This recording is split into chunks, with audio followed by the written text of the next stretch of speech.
శ్రీ వెంకటేశాయ నమః. హరే రామ రామ రామ హరే హరే, హరే కృష్ణ కృష్ణ కృష్ణ హరే హరే, హరే రామ రామ రామ హరే హరే, హరే కృష్ణ కృష్ణ కృష్ణ హరే హరే. శుక్లాంబరధరం విష్ణుం శశివర్ణం చతుర్భుజం ప్రసన్నవదనం ధ్యాయేత్ సర్వవిఘ్నోపశాంతయే. యస్య ద్విరదవక్త్రాద్యాః పారిషద్యాః పరస్యతం విఘ్నం నిఘ్నంతి సతతం విశ్వక్సేనం తమాశ్రయే. శ్రీశేషశైలేంద్రశిఖావతంసం శ్రీతింత్రిణీకీటకగేహజాతం శ్రీరామకృష్ణామృతరమ్యరూపం లక్ష్మీవిశిష్టం ప్రణమామి మూర్ధ్నా. నారాయణం నమస్కృత్య నరం చైవ నరోత్తమం దేవీం సరస్వతీం వ్యాసం తతో జయముదీరయేత్. కృష్ణాయ వాసుదేవాయ దేవకీనందనాయ చ నందగోపకుమారాయ గోవిందాయ నమో నమః. శ్రీలక్ష్మీవల్లభారంభాం విఖనో మునిమధ్యమాం అస్మదాచార్యపర్యంతాం వందే గురుపరంపరాం. అస్మత్శ్రీ గురుచరణారవిందాభ్యాం నమః. పరమగురుభ్యో నమః. సర్వగురుభ్యో నమః. సనాతన ఉవాచ శుక్లాష్టమ్యాం చైత్రమాసే భవాన్యాః ప్రోచ్యతే జనిః ప్రదక్షిణశతం కృత్వా కార్యో యాత్రా మహోత్సవః. దర్శనం జగదంబాయా సర్వానందప్రదం నృణాం అత్రైవాశోకకలికా ప్రాశనం సముదాకృతం. కృష్ణ వాసుదేవ గోవింద మాధవ శ్రీహరి అని ఆ పరమపురుషుని యొక్క దివ్య నామాలని స్మరిస్తూ సత్కర్మలు ఆచరించాలి. ఆ కర్మలలో కూడా భగవన్నామాన్ని మరవకుండా ఆ కర్మల వల్ల ఏదైనా సరే మంత్రలోప తంత్రలోప క్రియాలోపాదులు కలిగితే విష్ణు కృష్ణ కృష్ణ అని స్మరించమని ఆ సత్కర్మలు చేసేటువంటి సమయంలో పెద్దలు చెబుతారు. అలాగ అనారతం ఎల్లప్పుడూ కూడా భగవన్నామ స్మరణం చేస్తూ మన నిత్యకృత్యాలలో ధర్మాన్ని వదలకుండా ఉంటే ఆ ధర్మమే భగవత్ స్వరూపమై మనల్ని రక్షిస్తోంది అని మనకు రామాయణ మహాభారత భాగవతాది గ్రంథాలు చెబుతాయి. ఈ ధర్మ విషయకమైనటువంటి చర్చే మనకు రామాయణ మహాభారతాలలో సత్యము ధర్మం అతి విస్తృతంగా దాని గురించి ఆ దృష్టితో చూస్తే దర్శనమిస్తారు, కనిపిస్తారు. మనం పురాణ వాన్మయంలో మనకు అడుగడుగునా కూడా మానవ మనస్సు చక్కగా ధర్మబద్ధమై నడవటానికి కలిగే ఆటంకాలు తొలగడానికి సామాన్యంగా మనుష్యుడు అయినటువంటి వాడు చక్కగా మంచిగా తన జీవితం జరగాలి అని, మంచి ఉన్నత స్థాయి కలగాలి అని, సంతానం కలగాలి అని, వంశాభివృద్ధి జరగాలి అని, ధనధాన్య సంపత్తులతో దాన ధర్మాలతో జీవించాలని కోరుకుంటారు. కోరుకోవాలి కూడా. అందుకనే బ్రహ్మచర్య గార్హస్థ్య వనప్రస్థ సన్యాస ఆశ్రమ మానవ జీవితాన్ని 4 భాగాలుగా 4 దశలుగా చెప్పాడు. ఒక 25 సంవత్సరాలు విద్యార్థి దశ అధ్యయనం చేయడం, వారు స్త్రీలైనా పురుషులైనా ఎవరైనా సరే అధ్యయనం చేయాలి. ఆ అధ్యయనం కోసం ఎన్నో అగచాట్లు పడ్డారు మహానుభావులు. వెళ్ళి ఆ గురుసేవ చేసి అధ్యయనం చేశారు. అందుకనే ప్రపంచంలో మొట్టమొదటిగా భారతదేశంలోనే దాదాపు 1600 సంవత్సరాల క్రితమే విశ్వవిద్యాలయం నలంద, తక్షశిల ఇవన్నీ వచ్చాయి. కొన్ని 20 దేశాల నుంచి, ప్రపంచంలో అన్ని దేశాల నుంచి ఇక్కడికి వచ్చి అధ్యయనం చేశారని కూడా చరిత్ర మనకు చెప్తోంది. కొన్ని లక్షల గ్రంథాలు మన భారతదేశంలో వ్రాత ప్రతులు, దాదాపు 90 లక్షలకు పైబడిన వ్రాత ప్రతులు ఉన్నాయి. ఇప్పటికీ ఉన్నాయి, కొన్ని పోయినాయి. అనేక రకాలైన దాడుల వల్ల ఉన్నదాన్నైనా రక్షించుకుంటే ఆ జ్ఞానాన్ని పొంది మనుష్యుడు సంపూర్ణమైనటువంటి మానవత్వాన్ని, దాన్ని దాటి దైవ ఆ స్థితిని పొందుతాడు అని. సరే, మనం వాటిల్లో ఈ 18 పురాణాలు వేద ధర్మాలని చెప్పడానికి వచ్చాయని ప్రతిరోజు మనం చెప్పుకుంటున్నాం. దానిలో నారద మహర్షి సనాతన సనత్కుమార సనత్ సుజాతుల ద్వారా ఏ విధమైనటువంటి ప్రశ్నలు వేసి జ్ఞానాన్ని పొంది దాన్ని లోకానికి అందించారనే విషయాన్ని మనం తెలుసుకుంటూ ఉన్నాం. వాటిల్లో అనేక విషయాలు చెప్పారు. పురాణ క్రమం, ఈ భగవద్ ఆరాధన ఎలాగ చేయాలి, ఇవన్నీ. వీటిల్లో ప్రతిరోజు మనం పంచాంగంలో పాడ్యమి, విధియ, ఇన్ని గంటల వరకు ఉన్నది ఈ తిథి, ఈ తిథిలో ఈ పని చెయ్యాలి, ఇలాగ తారాబలం, చంద్రబలం, ఈ జ్యోతిష్య శాస్త్రం ప్రకారం ఈ గ్రహాలనేటువంటివి ఇవన్నీ కూడా మానవ మనస్సుని ప్రభావితం చేస్తాయి. అందుకనే ఆయా సమయాలు గుర్తించి మహర్షాదులు ఈ సమయంలో మనం భగవద్ధ్యానం చేయడం వల్ల, భగవత్ స్మరణ చేయడం వల్ల శారీరకంగా మానసికంగా మనకు వచ్చే ఒడిదుడుకులని చక్కగా ఎదుర్కొని దాని నుంచి బయటపడి భగవంతుని చింతన చేత మన జీవితం చక్కగా సాగుతోంది అని వారు గుర్తించి యోగ దృష్టి చేత మనకు అనేకమైన వ్రతాలు ఏర్పాటు చేశారు. అందరూ అన్నీ చెయ్యాలని కాదు, వారి వారి వంశ పరంపర కొన్ని వ్రతాలు ఉన్నాయి. అనంత పద్మనాభ చతుర్దశి కొన్ని తరాలు చేసేవారు ఉన్నారు ఈనాటికి కూడా. 18 సంవత్సరాలు చేసి ఆ సంతానానికి ఇస్తే మళ్ళా వారు చేయడం సంతానప్రదము అని. అలాగనే అంతా కూడా ఈ సిద్ధి వినాయక వ్రతం, కేదార వ్రతం, ఇలాగ ఈ వ్రతాలన్నీ పురాణాల్లో వచ్చేటువంటివి. ఒక్కొక్క తిథులకు కూడా ప్రాధాన్యతనిచ్చి ఆ తిథులలో వ్రతాచరణ చేయడం. పాడ్యమి, విధియ, తదియ, చవితి, ఇలాగ పంచమి, షష్ఠి, సప్తమి. సప్తమిలో మనం ఉన్నాం, నిన్న చెప్పుకున్నాం. భాద్రపద శుక్ల సప్తమి అముక్తాభరణ సప్తమి అని.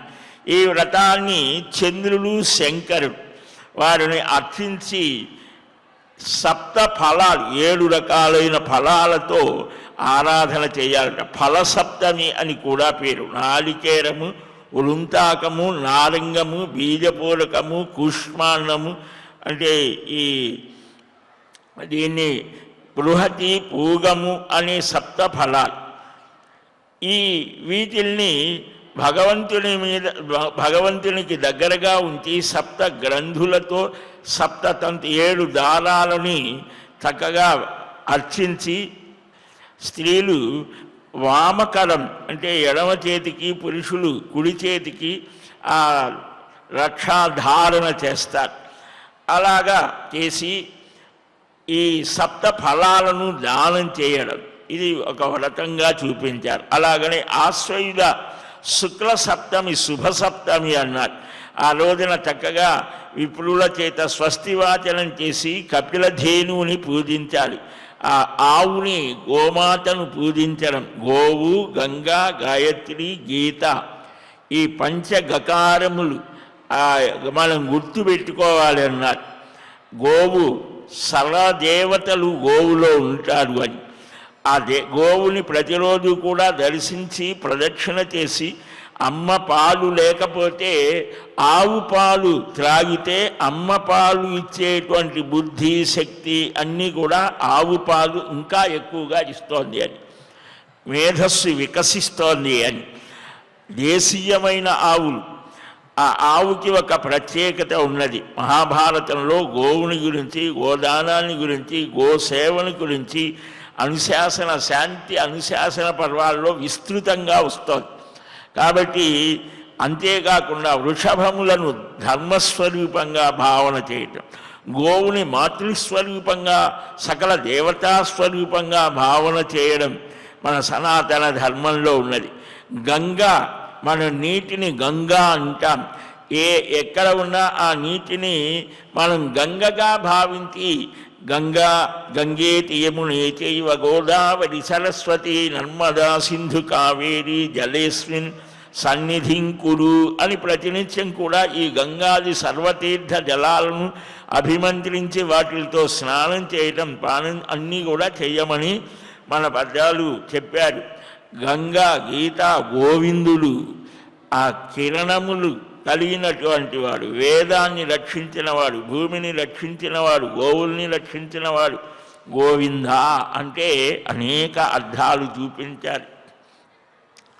కనుక గీత ఆ భగవంతుని యొక్క ముఖోద్గీతమైనటువంటిది, చెప్పబడినటువంటిది, సాక్షాత్తుగా ఆయనే చెప్పినటువంటిదే భగవద్గీత. ఈ కలిలో మనుష్యులైన వారు ఎలాగ నడవాలో చెప్పారు, మన ఆహార విహారాలు ఎలా ఉండాలో కూడా చెప్పారు, మన శ్రద్ధ ఎలా ఉండాలి,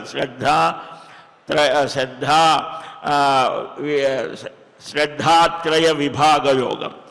అది దాంట్లో సాత్విక శ్రద్ధ ఎలా ఉంటుంది, సాత్విక ఆహారం ఎలాంటిది, రాజసికమైన ఆహారం, రాజసికమైన శ్రద్ధ ఎలా ఉంటుంది, తామసికమైన అన్నీ కూడా మనం ఎలాగ ఉండాలో అన్నిటినీ ఇటు పరమాత్మ స్వరూపం, ఆత్మస్వరూపం, ప్రకృతి స్వరూపం, సృష్టి యొక్క స్వరూపం, సర్వ విషయాలని కూడా భగవద్గీతలో మనకు పొందుపరిచి సాక్షాత్తుగా భగవానుడే కలియుగాన్ని దృష్టిలో పెట్టుకొని కృష్ణం వందే జగద్గురు, అందుకనే ఆయన్ని జగద్గురువు అని, జగదాచార్యుడు అని చెప్పడం జరుగుతోంది.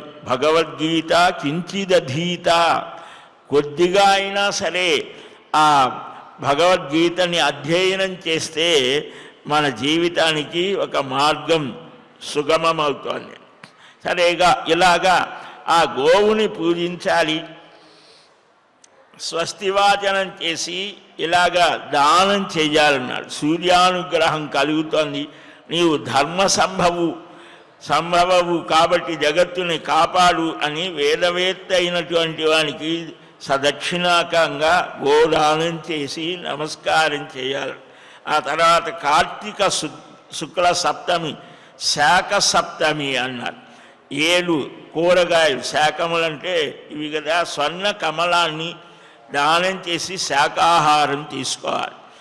అలాగా దక్షిణలు ఇచ్చి భుజించాలి. మార్గశీర్ష శుక్ల సప్తమి మిత్రవ్రతం అంటే ఆ మహావిష్ణువు యొక్క దక్షిణ నేత్రం కశ్యప మహర్షికి అదితి అందు మిత్రుడు అనే పేరుతో, మిత్రుడు అంటే సూర్యుడే, ఆ మిత్రావరుణులు అని కూడా మనకు వేద మంత్రాల్లో వస్తాయి. మిత్రుడు అనే పేరుతో ఆ సూర్య భగవానుడు ఆవిర్భవించాడు.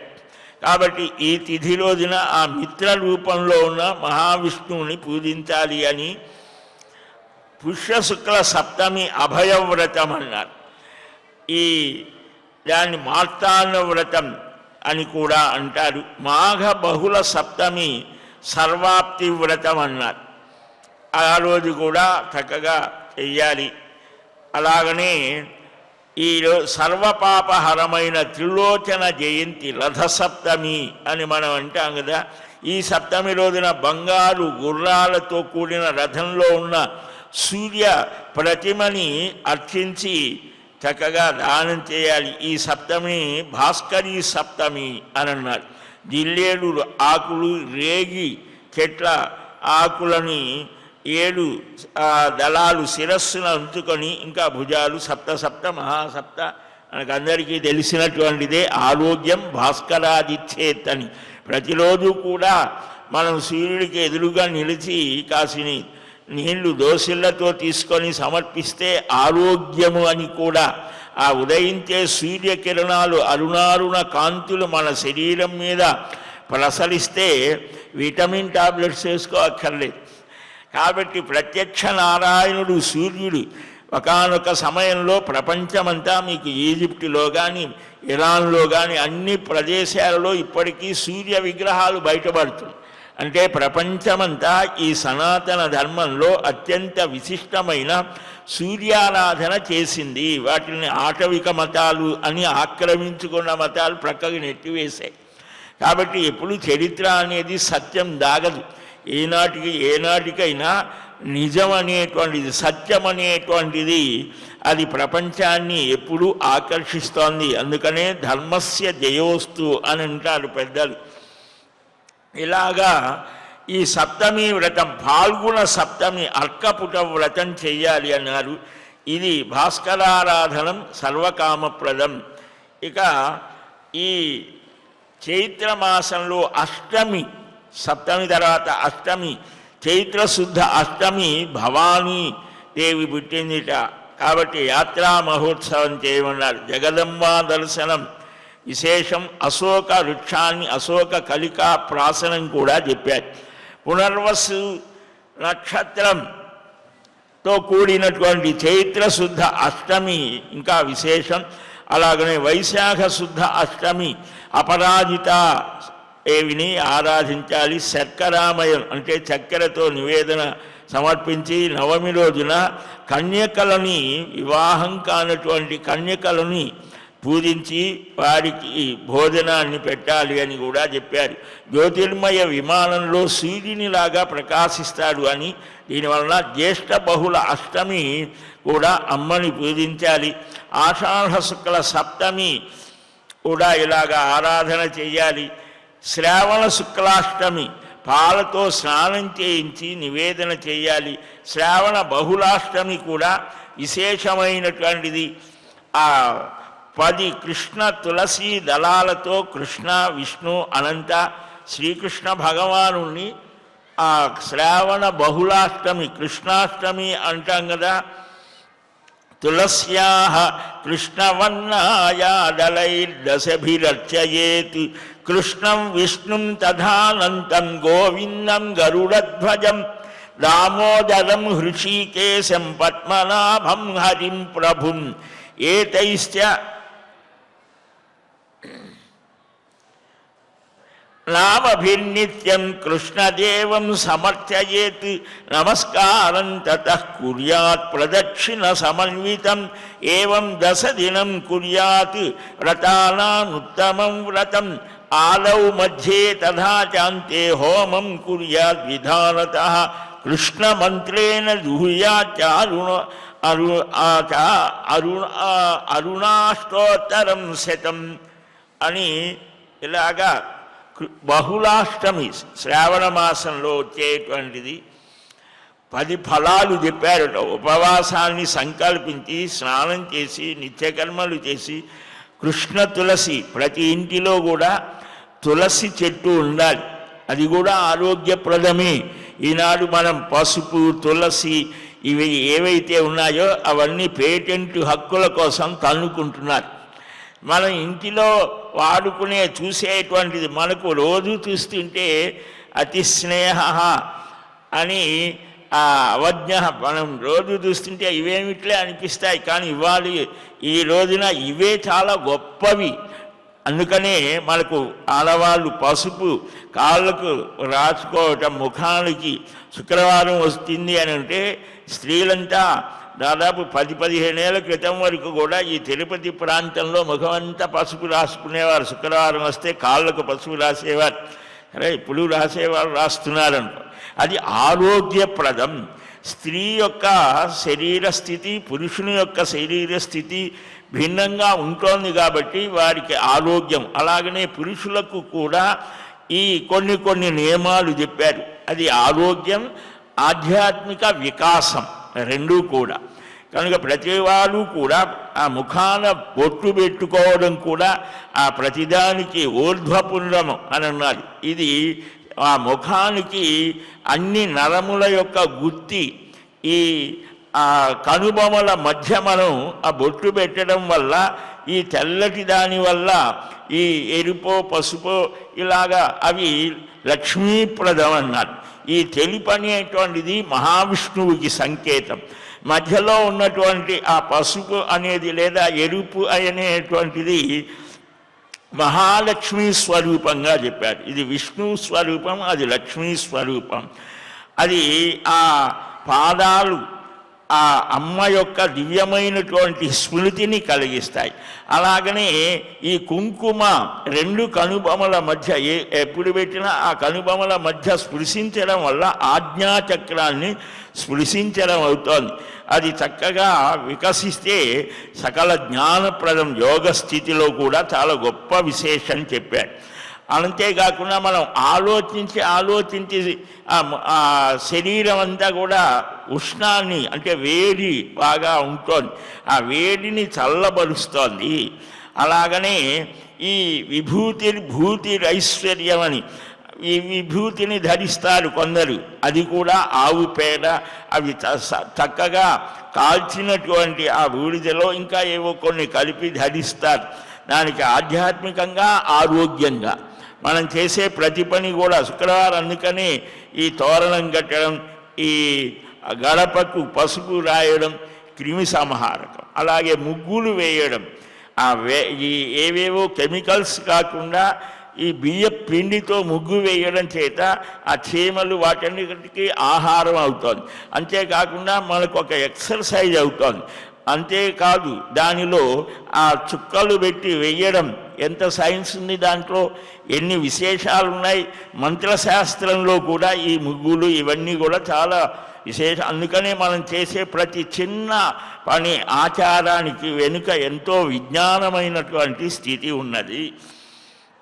సరే, ఈ శ్రీకృష్ణ స్వామిని అర్చించాలి. తులసి దళం ఇక్కడ వచ్చింది మనకు. కృష్ణ తులసి, రామ తులసి, ఇలాగా 3-4 రకాలు ఉన్నాయి. ఈ తులసి చెట్టు ప్రతి ఇంటిలో ఉంటే ఆ గాలి సోకితే కొన్ని రోగాలు పోతాయి. మరణించే సమయంలో తులసి దళాలు ఆ తులసి తీర్థం పోయమంటారు. దేనికోసం? సరే, భక్తి, స్వామి నారాయణుడు అనేది ఒకటి. ఇంకోటి ఏమిటి? ఆ కఫము, వాతము, పైత్యం, పిత్తం ఇవి త్రిధాతువులు సమంగా ఉంటేనే శరీరం నడుస్తోంది అని ఆయుర్వేదం చెప్తోంది. ఈ చివరి సమయంలో, అంత్య సమయంలో ఈ కఫము, వాతం గొంతుకి అడ్డం పడి మాట రానివ్వదు, అనేకమైన బాధలు పడతాడు. ఇది ఈ తులసి తీర్థం పడితే ఆ కఫాన్ని తొలగిస్తుంది. ఇలాగా చాలా ప్రతిరోజు కూడా ఇప్పుడు వాటిని కూడా వ్యాపారం చేశారు. ఆ తులసి గింజల్ని ఏదో చేసి తాగితే దగ్గుపోతోంది. ఇంకా ప్రతిరోజు తులసి తీర్థం. అందుకనే ఆలయానికి వెళితే ఆ శాలగ్రామ శిలావారి పాపహారి విశేషత ఆజన్మకృత పాపానాం ప్రాయశ్చిత్తం దినే దినే అని ప్రతిరోజు ఆ గంగా తీర్థ జలాలతో ఆ శాలగ్రామారాధన చేసి ఆ తీర్థంలో దాంట్లో జాజికాయ, జాపత్రి, ఏలాలు, లవంగాలు ఇలాగా ఇవన్నీ కూడా ఉన్నాయి పదార్థాలు. ఆయుర్వేదంలో దినుసులు అని చెప్పారు. అవి ఇక్కడ కలుపుతారు. అవి స్వామికి అభిషేకం చేస్తారు. ఆ అభిషేక జలాలను పుచ్చుకోవడం, తీర్థం తీసుకోవడం ద్వారా ఆరోగ్యం కలుగుతుంది. కనుక ప్రతిరోజు కూడా ఇవి తీసుకోవాలి అంటే ఎవరు తీసుకోడు. ఆలయానికి వెళ్ళి భగవంతుడికి అభిషేక జలాలుని తీసుకుంటే ఆరోగ్యము అని మనం చెప్పాలా, పెద్దవాళ్ళు చెప్పాలా. ప్రతిరోజు ఆలయానికి వెళ్ళరా, మనశ్శాంతి కలుగుతుంది. నీకు జీవితంలో వచ్చేటువంటి ఆ బాధలు, సమస్యలు తట్టుకునే శక్తి కలుగుతుంది. అవి పోతాయని కాదు, పోతాయో తర్వాత ఏదైనా నీ విశ్వాసాన్ని బట్టి ఉంటుంది. అందుకని కొన్ని ఆలయాలలో పళని అది ఆ తీర్థ జలాలే అనేక మూలికలతో చేస్తారు. ఇలాగ మనకు ఆలయ సంప్రదాయాల్లో అనేక క్షేత్రాలలో ఒక్కొక్క విశేషం. కాబట్టి అవి మనం అవగాహన చేసుకుంటే ఆరోగ్యం, ఆనందం, ఆధ్యాత్మిక వికాసం. సరే, ఇక్కడ కూడా శ్రీకృష్ణస్వామిని అర్చించాలి. కృష్ణ విష్ణు ఆ 10 తులసి దళాలతో ప్రతిరోజు కూడా తులసి విష్ణుప్రియ అని దానికి అమృతమైనటువంటి స్థితి కనుక కృష్ణ విష్ణు అనంత గోవింద గరుడధ్వజ దామోదర హృషికేశ పద్మనాభ హరి ప్రభు అని ఆ నామాలతో అంటే భగవన్నామాలకు మానవ లోకంలోనే కాదు అన్ని లోకాలలో పేర్లు అనేటివి ఉంటాయి. నామం అంటే పేరు. పేరు లేని మనిషి ఉన్నాడు కదా, ఒక పేరు ఎవరినైనా పేరు పెట్టి పిలిస్తే వాడు పలుకుతాడు కదా, భగవంతుడు కూడా అంతే, అన్ని పేర్లు ఆయనవే. కాబట్టి ప్రతి పూజలో మనం భగవన్నామాలని స్మరిస్తాం. ఆ భగవంతుని యొక్క గుణాలని మనకు వ్యక్తపరిచేటువంటివి భగవన్నామాలు. 20 నామాలు చాలా విశేషమైనటువంటివి. కేశవులు అని అంటే అందమైన శిరోజములు అంటే ఆ దులపాలు కలిగినటువంటి వాడు. కేసి అనేటువంటి రాక్షసుని భాగవతంలో వస్తోంది. సంహరించినటువంటి వాడు, సమస్తమైన క్లేశాలు తొలగించేటువంటి వాడు. అందువలనే కేశవ నామాలు కేశవ నారాయణ మాధవ గోవింద విష్ణు మధుసూదన త్రివిక్రమ వామన శ్రీధర హృషికేశ పద్మనాభ దామోదర సంకర్షణ వాసుదేవ ప్రద్యుమ్న అనిరుద్ధ పురుషోత్తమ అధోక్షజ నారసింహ అచ్యుత జనార్దన ఉపేంద్ర హరి శ్రీకృష్ణ కేశవ హరికేశవ నారాయణ మాధవ గోవింద విష్ణు మధుసూదన. ఎంత హాయిగా ఉంటుంది ఆ గానం చేసుకుంటే. మనకు రాగం తాళం తెలియకపోయినా మనకు వచ్చినటువంటి స్థితిలో ఆ కేశవ నారాయణ మాధవ అంటే మనస్సు హాయిగా ఉంటుంది. ఈ కేశవ నామాలతోనే మనకు ఆచమనం చేయమంటారు, ఇటు తుడుచుకోమంటారు, అలా అంటారు, ఇలా అంటారు, ఏవేవో చేయమంటారు. అంటే ఆయా స్థానాలని స్పృశిస్తూ ఆ నామాన్ని పలకడం వల్ల ఆ లోపల ఉన్నటువంటి నాడులు ఉత్తేజితమవుతాయి. నారాయణ అనంటే అంటే నారాయణ స్మృతి అని. ఆ అంత్యకాలంలో నారాయణ అని స్మరిస్తూ జీవితాన్ని ముగిస్తే వాడికి ఉత్తమ గతులు కలుగుతాయి అని. క్లేశాల్ని పోగొట్టేటువంటి వాడు నారాయణ అంటే సృష్టికి మూలమైన జలానికి ఆధారమైనటువంటి వాడు. నరుడి రూపంలో అవతరించిన అవతార పురుషుడు. నారం అయనం జీవులకు స్థానమైనటువంటి వాడు. ఎన్నో అర్థాలు ఉన్నాయి ఆ నారాయణ అనేటువంటి ఒక్క నామానికి విశేషమైన అర్థాలు. ఆపో నారాయణ అని కూడా. కాబట్టి నరుడి రూపంలో అవతరించిన అవతార పురుషుణ్ణి కూడా స్పృశించినట్లు శబ్దశక్తికి గమ్యమైనటువంటి వాడు. మాధవ అంటే మా రమా మా అంటే లక్ష్మీదేవి. ఆ లక్ష్మికి పతి, లక్ష్మీపతి, సంపదలకు స్థానమైనటువంటి వాడు. గోవింద అంటే భూమిని గోవులను స్వర్గాన్ని ఇచ్చేటువంటి వాడు, వేదాన్ని రక్షించినటువంటి వాడు, వేదరక్షకుడు అని. విష్ణు అని అంటే సర్వవ్యాపకుడైనటువంటి వాడు. సర్వవ్యాపకమైనటువంటి ఆ పరమాత్మ స్వరూపానికి విష్ణు వేష్టీతి వ్యాప్నోతి అని. సర్వానికి ఆధారమైనటువంటి వాడు, సర్వజ్ఞుడు, సర్వాధారుడు. మధుసూదన మధు అనే రాక్షసుని సంహరించిన వాడు. ప్రారంభంలోనే సృష్టి ఆరంభంలోనే ఈ మధుకైటభులనేవాడు బ్రహ్మగారిని బాధించి వేదాన్ని అపహరిస్తే మహావిష్ణువు రక్షించాడు. మనం క్రింద గోవిందరాజస్వామి చూస్తాం. ఒకవైపు ఆ మధుకైటభులు దండం పెడుతూ ఉంటారు. ఆ త్రివిక్రమ 3 అడుగులతో ముల్లోకాలను ఆక్రమించినటువంటి వాడు. మాయావామనుడుగా ఇంతింతై వటుడింతయై మరియు తానింతై నభోవీధిపైనంతై తోయద మండలాగ్రముణ కల్లంతై ప్రభావీధిపైనంతై. ఎంత అద్భుతంగా పోతన్న గారు చెప్తారు. పోతన్న గారి పద్యాన్ని రోజు ఒక్క పద్యం చదువుకున్నా భాష మీద ఒక అధికారం వస్తుంది. పరమాత్మ యొక్క ఆ అనుగ్రహం కలుగుతోంది, ఆయన మీద మనకు ప్రేమ కలుగుతోంది. ఈ వామనుడు అయి పొట్టిగా ఉన్న గట్టివాడుగా అంటారు. అందువలనే బలి యొక్క గర్వాన్ని పోగొట్టి జ్ఞానాన్ని అనుగ్రహించినటువంటి వాడు. హృషికేశుడు అంటే హృషికములంటే ఇంద్రియాలు, వాటిని నియమించేటువంటి వాడు. పద్మనాభ, పద్మము నాభిలో కలిగినటువంటి వాడు, నాభిస్థానంలో ఉన్నటువంటి వాడు. అక్కడి నుంచే బ్రహ్మాస అన్నీ వచ్చాయి కదా.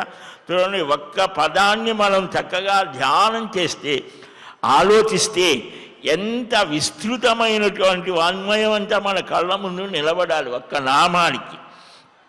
దామోదరుడు అంటే దామం వర్ధనాథ్ వాళ్ళ అమ్మగారు యశోదమ్మ అల్లరి చేస్తున్నాడని అందరూ కంప్లైంట్స్ బుక్ రోజు ఫుల్ అయిపోయాయి యశోదమ్మ దగ్గర. అప్పుడు ఒకరోజు ఆమెకే కొంచెం ఇబ్బంది కలిగింది. అందుకని కొడదామనిపించిందిట.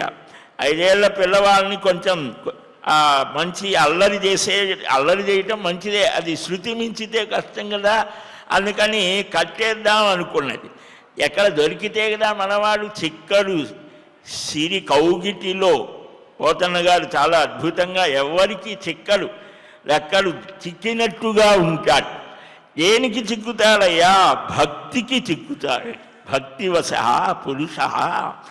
అలాగా ఆ భక్తికి చిక్కాడు. యశోదమ్మకు అడిదిరిగి చెమటలు కారిపోతుంటే అమ్మ బాధ చూడలేక కట్టుబడితే 2 అంగుళాలు తక్కువయ్యాయిట అహంకార మమకారములు అని. అలాగా ఎప్పటికో కట్టివేసింది. అలాగా ఉదరం ఆ పొట్టని కట్టివేసిన ఆ బొద్ద ఏం చిన్నదే, దానిలో ముద్యగాలు 14 చతుర్దశ భువనాలన్నీ బొద్దలో ఉన్నటువంటి వాడు ఆ చిన్ని కన్నయ్య అలాగ కట్టుబడ్డాడు అని ఆ లీలల్ని మనం స్మరిస్తే దామోదర. అంతేకాదు ఆ తులసి మాలికను చాలా పొడవైన ఆ తులసి మాలికను ఉదరం మీద ధరించినవాడు. సంకర్షణ, ఘర్షణ, ఆ శత్రు సంహారం చేసినటువంటి వాసుదేవ, సర్వజీవులలో వసించేటువంటి వాడు, వసుదేవుని కుమారుడు. ప్రద్యుమ్న, గొప్ప బలం కలిగినటువంటి వాడు, సంపదలు పుష్కలంగా కలిగినటువంటి వాడు. అనిరుద్ధుడంటే ఎవరు అడ్డుకోలేనంత పరాక్రమం కలిగినటువంటి వాడు. పురుషోత్తమ, పురుషులలో ఉత్తముడైనటువంటి వాడు. పురుషోత్తమ ప్రాప్తి యోగం చదివితే తెలుస్తారు. అధోక్షజ, ఇంద్రియాల వల్ల కలిగే జ్ఞానాన్ని మించినటువంటి అన్నటువంటి జ్ఞానం కలిగినటువంటి వాడు. నరసింహ రూపంలో దుర్మార్గులను తొలగించినటువంటి వాడు నరసింహ. నృసింహ అచ్యుత అంటే ఎలాంటి చ్యుతి, తన భక్తులని జారనివ్వడు. తానున్నటువంటి స్థితి నుంచి క్రిందకు దిగనటువంటి అధోక్షజ అచ్యుత. జనార్దన అంటే ఈ లోకాలను బాధించినటువంటి జనాను అర్ధయతీతి, ప్రళయకాలంలో జీవులందరినీ తనలో లీనం చేసుకునేటువంటి వాడు. ఈ రాక్షస సంహారం చేసేటువంటి వాడు. ఉపేంద్ర, ఇంద్రలోకానికంటే పైలోకంలో ఉండేటువంటి వాడు. ఒకానొక సమయంలో ఇంద్ర సోదరుడుగా ఉన్నాడు. ఉపప్రధానిలాగా ఉప ఇంద్రుడు అయ్యాడు. అలాగా హరి అంటే సమస్త పాపాలను హరించేవాడు. అందుకనే మనం నిద్రలేవగానే హరిలు హరిలు హరిరితి, హరి హరి హరి అని స్మరించాలట. ఆ నామమే ఎందుకయ్యా ఒక్కొక్క సమయంలో ఒక్కొక్క నామస్మరణ చేయడం విశేషం అంటారు. హా అనగానే నిద్రలేవగానే ఈ అన్నవాహికలో ఉండేటువంటి చెడ్డ గాలి అంతా పోతుందట. హరే అనమన్నారు. హరే రామ హరే రామ, రామ రామ హరే హరే అని ప్రతిరోజు మనం చెప్పుకోవటం ఎందుకు అనంటే ఆ హర్యష్టకాన్ని పఠించమన్నారు పెద్దలు. అది చేయలేకపోతే ఈ హరే రామ రామ రామ హరే హరే అని అది స్మరణ చేసిన విశేషం. శ్రీకృష్ణ సకల కర్మలు చేసేటువంటి వాడు, మన మనస్సుని లాగివేసేస్తాడు. కర్షయతి, ఆకర్షణ కలిగినటువంటి వాడు. కృషిర్భూవాచక శబ్ద అనస్య నిరుతివాచక అని అపరిమితమైన ఆనంద స్వరూపుడు. ఇలాగా ఈ ప్రతి నామంలో ఏదో ఒక గుణం స్వభావం అంతర్భవించి ఉంటాయి. విష్ణు నామాల్లో ఈ గుణాలని మనం స్మరిస్తే గుణవాన్ కస్య వీర్యవాన్ ధర్మజ్ఞశ్చ కృతజ్ఞశ్చ సత్యవాక్యో దృఢవ్రత అని శ్రీమద్ రామాయణంలో సర్వసద్గుణ సంపన్నుడెవరు అని అడుగుతారు. భగవంతుడు అనంత కళ్యాణ గుణాలు కలిగినటువంటి వాడు. ఆ గుణాలను మనం భావిస్తుంటే మనలో కూడా ఆ గొప్ప గుణాలు వికసించాలి అని. ఇలాగా ఈ కృష్ణ మంత్రాన్ని జపిస్తూ 10 రోజులు వ్రతాచరణ చెయ్యాలి. బంగారు తులసీదళం ప్రతిమను కూడా చేసి అర్చించి దానం చేయాలి. దూడతో కూడిన గోవుని దానం చేయాలి. గోదానం చేస్తే దూడ ఉండాలి, ఆవు ఉండాలి. ఒక పాత్ర కూడా ఏదో ఒకటి పాలు పితికే పాత్రతో సహా దానం చేసేవారట. సరే, ఈ వారి స్థితిని అనుసరించి గురువులకు ఇలాగ చేయాలి అని ఇది చేస్తే కృష్ణ జన్మాష్టమి పాపహరం. ఈ రోజున ఉపవాసం చేస్తే 7 జన్మలలో చేసిన పాపాలు పోతాయి. ఉపవసించి శుద్ధ నదీ జలాలలో తిలలు అంటే ఈ నువ్వులతో స్నానం చేసి కలశాన్ని స్థాపించి ఆ కలశం మీద ఆ కృష్ణుని ప్రతిమ నుంచి 2 వస్త్రాలు కప్పి ఉపచారాలు చేసి దేవకీదేవిని, వసుదేవుని, యశోదమ్మని, నందుని, రేపలను, గోపాలులను, గోపికలను, గోవులను అన్ని దిక్కులలో నిలిపి పూజించాలట. పంచామృతాలతో స్నానం చేసి ఆ స్నానం చేయించి నీరాధనం ఇచ్చి ఆ శ్రీకృష్ణ భగవానుణ్ణి క్షమాయాచన చెయ్యాలి. ఏది లోపం జరిగినా కూడా క్షమించవయ్యా అని ఆ రాత్రి నిత్యగీత వాద్యాదులతో భగవన్నామ స్మరణతో ఆ రాత్రి జాగరణ చెయ్యాలట. మనకు ఈ స్నానము, దానము, జపము, హోమము, ఈ జాగరణ ప్రతిదానికి కూడా జాగరణ చేయటం అనేటువంటిది దేనికి? ఈ ఇంద్రియాలని 24 గంటలు ఈ కలియుగంలో ఒక్క రోజైనా సరే మనం నిరంతరం ఆ భగవత్ స్మరణలో గడిపితే ఇతర యుగాలలో ఒక 10 సంవత్సరాలు వాడు చేసినటువంటి ఆధ్యాత్మిక సాధనకు సమానం అని. అందుకు ఈ వ్రతాలలో జాగరణ చెప్తారు. ఆ జాగరణ చేస్తే మేలుకో ఉంటే నిద్ర వస్తుంది అని అంటే టీ కాఫీలు తాగటమో, టీవీలు చూడటమో, సినిమా ఇవి కాదు జాగరణ అంటే. భగవత్ సంబంధంగా భగవన్నామం చేయాలి. ఆ సంకీర్తన మనం చేసుకోవచ్చు. అలాగనే ఆ భాగవతాది గ్రంథాలని చదవాలి. ఇలాగ చేస్తే వాడు 1,000,000 ఏకాదశి వ్రత ఫలం వానికి లభిస్తోంది అని కూడా చెప్పారు. శుక్లాష్టమ్యాం భస్యస్య కుర్యాద్ రాధావ్రతం నరః. ఇక్కడ శ్రావణ బహుళాష్టమి శ్రీకృష్ణ జన్మాష్టమి అయితే భాద్రపద శుక్లాష్టమి రాధావ్రతం అన్నారు. ఆమెకు ఆ రోజు అవతరించింది. బంగారు రాధక ప్రతిమ చేయించి ఏకభుక్తం ఉండి ఉపవాసం చేసి ఆ ప్రతిమను గురువు గారికి సమర్పించాలి. గోలోకంలో రాధిక ఉన్నట్టుగా భావించి ఇలాగ చేయడం విశేషం. ఆ రాధానుగ్రహం కలుగుతుంది, తద్వారా కృష్ణానుగ్రహం కలుగుతుంది. ఈ రోజునే దూర్వాష్టమి వ్రతం కూడా చెప్పారు. అంటే దూర్వా అంటే గరికతో చక్కగా పూజించడం కూడా విశేషం చెప్పారు. అలాగనే మహాలక్ష్మిని జ్యేష్ఠా నక్షత్రయుక్తమైన జ్యేష్ఠాష్టమి అని కూడా అంటారు. అష్టమి రోజున ఆరంభించి 16 వారాలు మహాలక్ష్మి వ్రతం చేయమన్నారు. ఇలాగా భాద్రపద మాసంలో మహాలక్ష్మి ఆరాధన చాలా విశేషమైనటువంటిది. క్షీరసాగర సంభూత మహాలక్ష్మి సోదర. చంద్రుణ్ణి కూడా చంద్రోదయ సమయంలో అర్ఘ్యప్రదానం చేసి క్షీరసాగర సంజాత కమలాలయ విష్ణువక్షస్థలవాసిని అని అమ్మని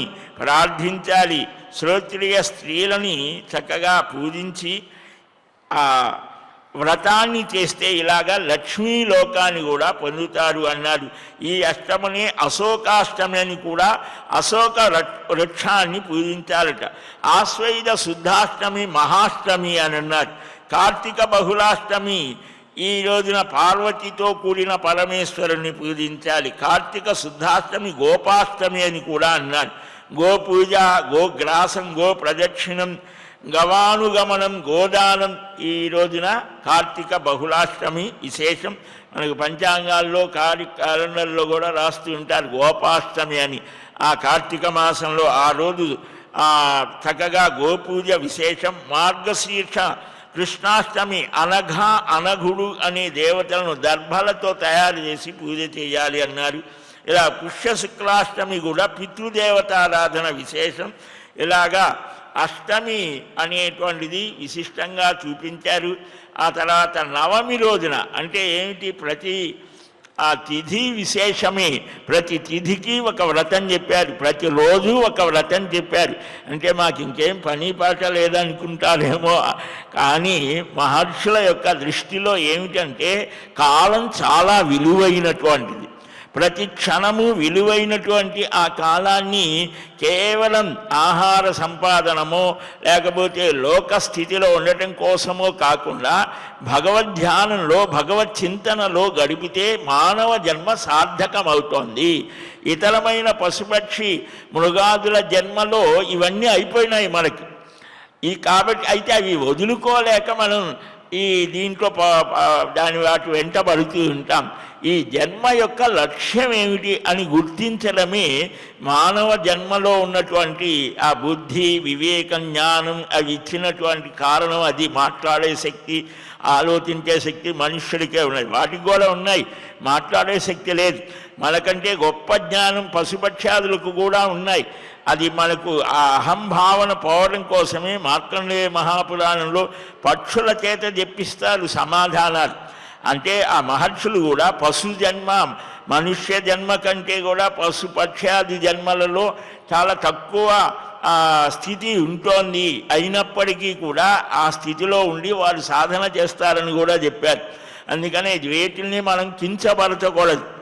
ఏ వ్యక్తిని కానీ పశుపక్షాదులను కానీ ఎవరిని కూడా కించపరచకూడదు. ప్రతి వ్యక్తికి, ప్రతి స్థితికి దానివల్ల ప్రపంచానికి, ప్రకృతికి ఏదో ఒక విశేషమైన స్థితి ఉంటుంది.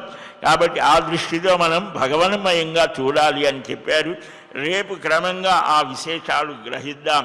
శ్రీకృష్ణ గోవింద హరే మురారే, హే నాథ నారాయణ వాసుదేవ, గోవింద జయ జయ గోపాల జయ జయ రాధారమణ హరి గోవింద జయ జయ, హరే రామ రామ రామ హరే హరే, హరే కృష్ణ కృష్ణ కృష్ణ హరే హరే. స్వస్తి ప్రజాభ్యః పరిపాలయంతాం న్యాయేన మార్గేణ మహీం మహీశాః. గోబ్రాహ్మణేభ్యः శుభమస్తు నిత్యం. లోకాः సమస్తాः సుఖినో భవంతు. కాలే వర్షతు పర్జన్యః పృథివీ సస్యశాలిని. దేశోऽयं క్షోభరహితో బ్రాహ్మణాः సంతు నిర్భయాः. అపుత్రాः పుత్రిణः సంతు పుత్రిణः సంతు పౌత్రిణः. అధనాः సధనాः సంతు జీవంతు శరదాం శతం. శ్రేయః కాంతాయ కళ్యాణ నిధయే నిధయేర్ధినాం. శ్రీవేంకట నివాసాయ శ్రీనివాసాయ మంగళం. బలం విష్ణోః ప్రవర్ధతాం. సర్వం శ్రీకృష్ణార్పణమస్తు. ఏడుకొండలవాడ వెంకటరమణ గోవింద గోవింద గోవింద గోవింద. ఓం నమో